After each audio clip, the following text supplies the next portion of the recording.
Fala pessoal, tudo bem com vocês? Bem-vindo a mais um vídeo. Agora a gente vai também começar a falar aqui sobre algumas outras coisas que não estavam sendo faladas nos vídeos anteriores, mas vamos nessa porque o assunto da semana é a Fórmula Indy aqui no Brasil, na mídia esportiva, em boa parte da mídia esportiva, é bem verdade, mas foi um fato histórico a vitória do Hélio Castro Neves, a quarta vitória dele em Indianápolis nas 500 milhas, sem dúvida nenhuma, é uma das maiores conquistas individuais na história do nosso esporte, visto que o Indianapolis Motor Speedway é um grande templo do automobilismo mundial, é sim a prova mais importante do mundo, pelo menos na minha opinião, em relação à história, às tradições e tudo que ronda a Fórmula Indy, tudo que ronda o automobilismo.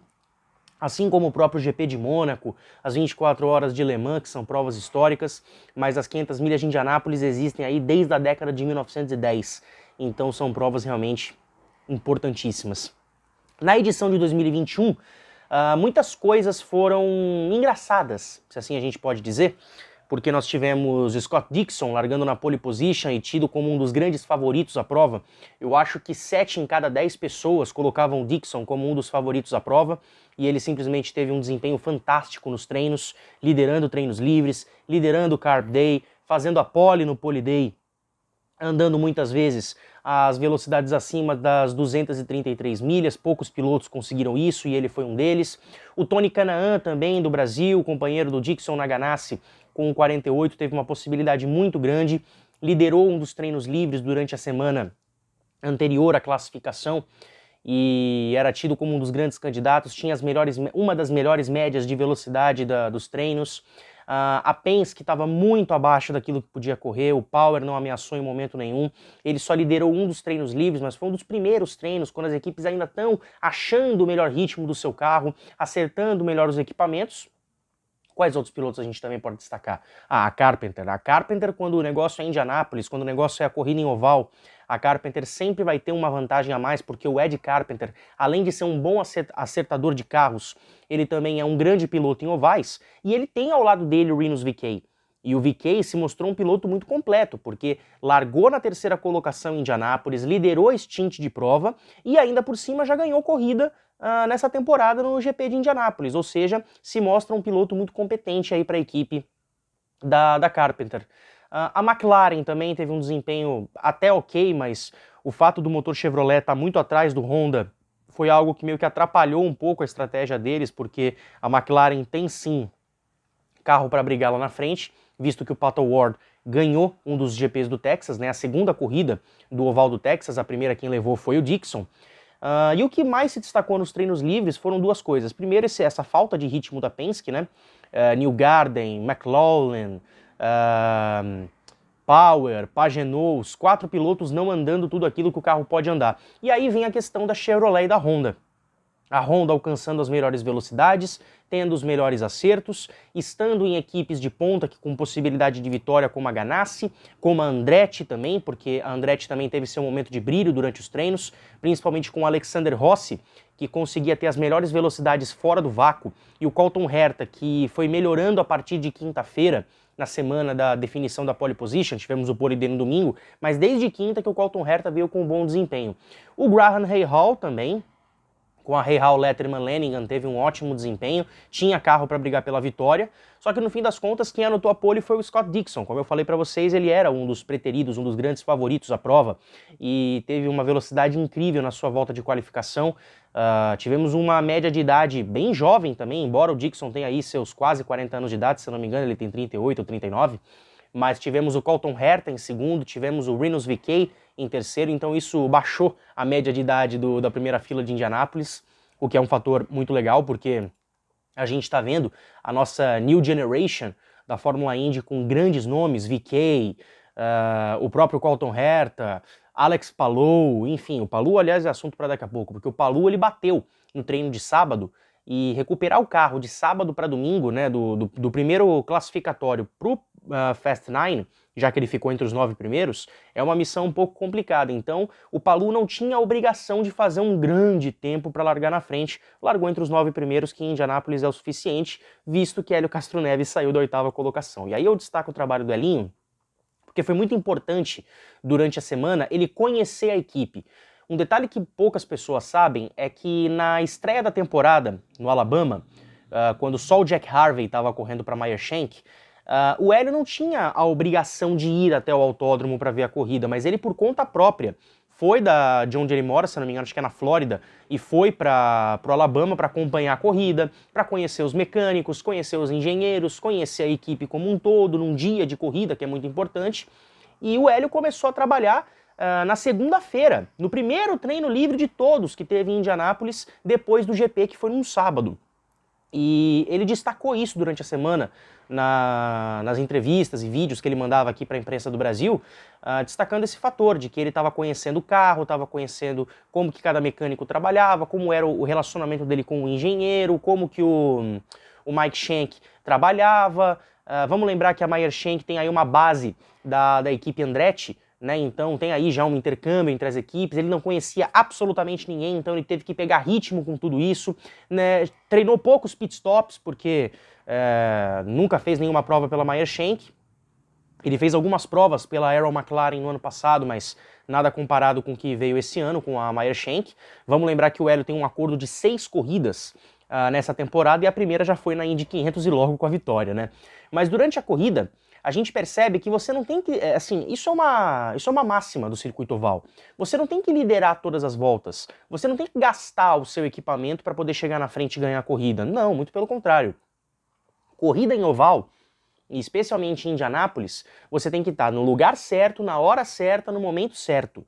E o que eu quero dizer com isso? O Hélio teve os momentos de liderança dele durante a corrida, mas nas 10 voltas finais ele teve no lugar certo para brigar. Ali, primeiro e segundo, primeiro e segundo. E detalhe que no fim da corrida, eu ainda vou chegar lá mais de forma mais detalhada, mas no fim da corrida, a gente ainda teve um terceiro elemento que foi o Pato O'Ward. É que o Pato O'Ward não teve ritmo para acompanhar o Palou e o Hélio, até porque o motor Chevrolet ficou devendo um pouquinho no final, mas teve um desempenho muito satisfatório, colocando aí 2 carros entre os 4 primeiros. Mas o Hélio teve uma pequena dificuldade no primeiro pit stop, o que era de certa forma até previsto, visto que o entrosamento ainda estava se pegando. O Jack Harvey, que é o companheiro de equipe dele na Meyer Shank, teve problemas durante um pit stop, então isso até gerou uma expectativa para a galera que estava no Twitter. Nossa, será que a Meyer Shank vai falhar num pit stop do Hélio? Meu Deus, isso não pode acontecer e tal. Foi até engraçado. Mas alguns fatores da corrida. Primeiro, o azar da Ganassi. O azar da Ganassi. A Ganassi liderou com muita sobra o primeiro stint de prova. O Tony muito bem posicionado, o Dixon muito bem posicionado, o Colton Herta com a Andretti muito bem posicionado, só que a bandeira amarela causada pelo Stefan Wilson nas primeiras voltas de corrida, ali na janela, no limite da primeira janela de corrida, do primeiro stint de tanque, foi o que complicou a estratégia da Ganassi, porque com o box fechado, eles tiveram que dar algumas voltas lentas, isso com o final do tanque. No fim das contas, o Dixon e o Tony tiveram que entrar no boxe, e o Alexander Rossi também pela Andretti. Os 3 tiveram que entrar no boxe com o tanque praticamente vazio e o boxe fechado. Então, eles tiveram que colocar uma gasolina suficiente para dar essas voltas e voltar para o box, e aí nisso, o Scott Dixon deixou o motor morrer. Então, ele acabou perdendo uma volta e saiu completamente da briga da corrida. Mas Scott Dixon, raposa que é, ele mais algumas voltas depois, lá pro fim da corrida, ele chegou a liderar mais algumas voltas, tirando a volta de desvantagem que tinha. Foi sensacional, mas a estratégia da Ganassi dependia de bandeiras amarelas. E essa corrida só teve 2 bandeiras amarelas, então a Ganassi não teve o que fazer, comprometeu a estratégia do Tony, comprometeu a estratégia do Dixon, mas o Tony, no fim das contas, ainda conseguiu arrancar um 10º lugar, o que é um grande resultado. O Colton Herta perdeu muito a partir da volta de número 100. A segunda metade de corrida da Andretti não foi a melhor de todas e o Colton perdeu muito desempenho. Ele teve um excelente carro nos treinos, mas não se comprovou isso na corrida. E aí veio a grande história que foi Alex Palou e Hélio Castro Neves no final, né? Aquele pega deles nas últimas voltas foi muito legal. Uma coisa, eu tava aqui torcendo muito pro Hélio ganhar essa corrida, e uma coisa que me lembrou muito aquela briga dos dois no fim, foi 2014, quando o Hélio brigou com o Ryan Hunter-Reay, e 2017, quando ele brigou com o Takuma Sato. A disputa foi praticamente igual. O Hélio na frente, faltando 2 voltas, pegando a liderança. Aí chegava a entrada da última volta, ele perdia a liderança. Eu só pensava comigo, cara, ele de novo vai errar. De novo vai acontecer aquilo que não deve. porque o ideal em Indianápolis é você passar na entrada da última volta, porque se defender no vácuo, mesmo serpenteando, é muito difícil. Só que aí vem um fator que eu acho que foi fundamental, porque o Elinho passou na entrada da penúltima volta, o Alex Palou, e aí eu só pensava comigo, ferrou. Porque na entrada da última volta, quando vier a bandeira branca, o Palou vai estar engatado no Elinho, é só passar e ganhar a corrida. Vai perder do mesmo jeito que perdeu as duas últimas. Mas aí veio o fator dos tráfegos. Os tráfegos foram muito importantes para gerar vácuo para o Hélio. E o Hélio, para mim, teve o melhor carro do domingo, porque o negócio não é, como eu falei, não é você liderar, você gastar e ir embora. Não, você tem que jogar muito bem com seus adversários, você tem que administrar bem o seu equipamento. E o que o Hélio mais fez durante a corrida foi andar a meio pedal. Andar meio pedal significa que você não está dando 100% de acelerador e com isso você poupa combustível ficando no vácuo do seu adversário. E vamos lembrar, o vácuo gera mais velocidade para você fazer a ultrapassagem. Então, ele ficar a meio pedal só andando no vácuo fez ele poupar equipamento para que ele pudesse gastar mais no final. E isso fez muita diferença. Até porque o Alex Palou ficou na frente da prova em um dado momento. Então o Hélio teve mais lenha para queimar. E aí na última volta vem uma grande coincidência. Eu estava até comentando com meu pai isso enquanto a gente estava assistindo a corrida. O Hélio, ele teve na última volta o tráfego do Ryan Hunter-Reay. Vamos lembrar de qual equipe que é o Hunter-Reay? Da Andretti. A base da Meyer-Shank é de qual equipe? Da Andretti. Numa dessa, o Michael Andretti deve ter entrado no rádio do Hunter-Reay e falado, dá vácuo para ele. Dá vácuo pro Hélio, porque assim o Palou não vai conseguir engatar nele, porque ele já vai estar engatado em você.